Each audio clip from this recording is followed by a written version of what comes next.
नमस्कार दोस्तों, हिंद की आवाज़ यूट्यूब चैनल में आपका स्वागत है। युद्ध विराम के पश्चात प्रधानमंत्री जी के भाषण का विश्लेषण मैं आपके समक्ष प्रस्तुत कर रहा हूं। मैं माननीय प्रधानमंत्री जी को सलाम पेश करता हूं, जिन्होंने अपनी भाषण में संपूर्ण भारतीयों को एकजुट होकर आतंकवाद के खिलाफ आवाज़ उठाने की बधाई दिया। उन्होंने कहा कि जब सभी देश एक सुर में एक होकर आतंकवाद को मिटाने में एक साथ हो जाए तो मील का पत्थर साबित होगा। उन्होंने यह भी बताया कि हमारी सुरक्षा बलों को पूर्ण स्वतंत्रता दे दी गई है और सेनाओं को आतंकवाद के खिलाफ बहादुरी से लड़ने और अपने देश की सुरक्षा करने की संपूर्ण स्वतंत्रता दे दी गई है। और मैं देशवासियों को भरोसा दिलाता हूं कि जिसने भी भारत की तरफ आँख उठाकर देखने की जुर्रत की, उसे छोड़ा या बख्शा नहीं जाएगा। और उन्होंने बताया कि विश्व में सब एक स्वर सुनाई दे रहे हैं युद्ध जीतने की।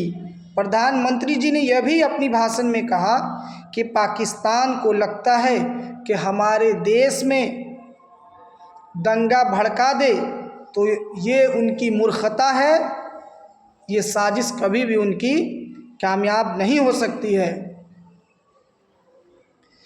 माननीय प्रधानमंत्री जी ने यह भी कहा कि उनकी साजिशों को हमारी सेना बहादुरी के साथ नाकाम कर दिया और आतंकवाद के कई ठिकानों को ध्वस्त करने में हमारी सेना कामयाब रही। मैं प्रधानमंत्री जी से ये कहना चाहता हूँ कि आज युद्ध की विराम की अनुमति न देते तो पीओके भी हमारी कब्जा में होता और पूर्ण रूप से पाकिस्तान के आतंकी संगठनों का सफाया भी हो जाता और विश्व से पाकिस्तान के आतंकी संगठनों का पूर्ण रूप से सफाया करके इस विश्व के नक्शे से उनकी नामो निशान को भी मिटा दिया जाता, ताकि पाकिस्तान को भी एहसास हो जाए कि इस ऑपरेशन सिंदूर के पश्चात किसी भी सुहागन का मांग उजाड़ने से पहले उसे 100 बार सोचना पड़े।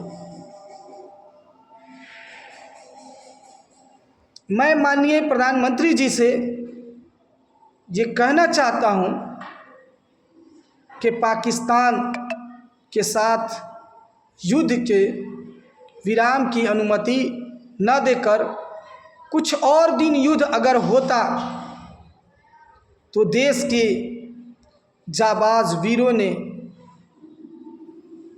उनकी नक्शे से मिटाने की चेष्टा कर रहे थे, जो उनकी कामयाब हो जाती। मैं बताता चलूं, युद्ध की विराम की घोषणा को सुनकर कई सेना अध्यक्ष नाराज हो गए हैं, सोचने पर मजबूर हो गए हैं कि आखिर ये क्या हुआ। मैं आपको बताऊं, जब शिमला समझौता हुआ था उस वक्त ये बात तय हुई थी कि हम दो देशों के बीच जो कुछ भी होगा उसकी मध्यस्थता करने के लिए तीसरे कोई देश की ज़रूरत या दखलंदाजी काबिल कबूल नहीं होगी। लेकिन ना जाने डोनाल्ड ट्रंप अमेरिका के राष्ट्रपति क्यों इस युद्ध में कूद पड़े। देश पूछता है सवाल, ये हमारे और पाकिस्तान के बीच की बातें हैं। उन्होंने क्यों युद्ध विराम के पश्चात उल्लंघन किया, सीज फायर का भी उन लोगों ने उल्लंघन किया। माननीय प्रधानमंत्री जी, से ये कहना चाहते हैं कि इस पर सोच विचार कीजिए। लोग हैरान रह गए जिन्होंने अपनी जीवन के 60 साल सरहदों पर काटे, जिन्होंने कई युद्ध किए और कई युद्ध में भारत की जीत भी दिलाई।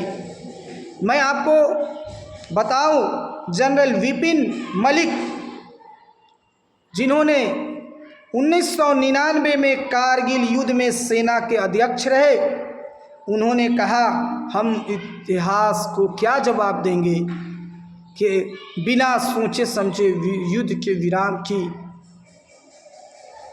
घोषणा कर दी गई। देश पूछता है ये सवाल। इसी के साथ अली अशरफ फातमी को दीजिए इजाज़त। नमस्कार। मेरे इस YouTube चैनल को सब्सक्राइब करें, लाइक करें और अपने दोस्तों के साथ शेयर करें। सच का समर्थन कीजिए ताकि हम आपके सामने उस नाकाम साजिशों को बेनकाब कर सके।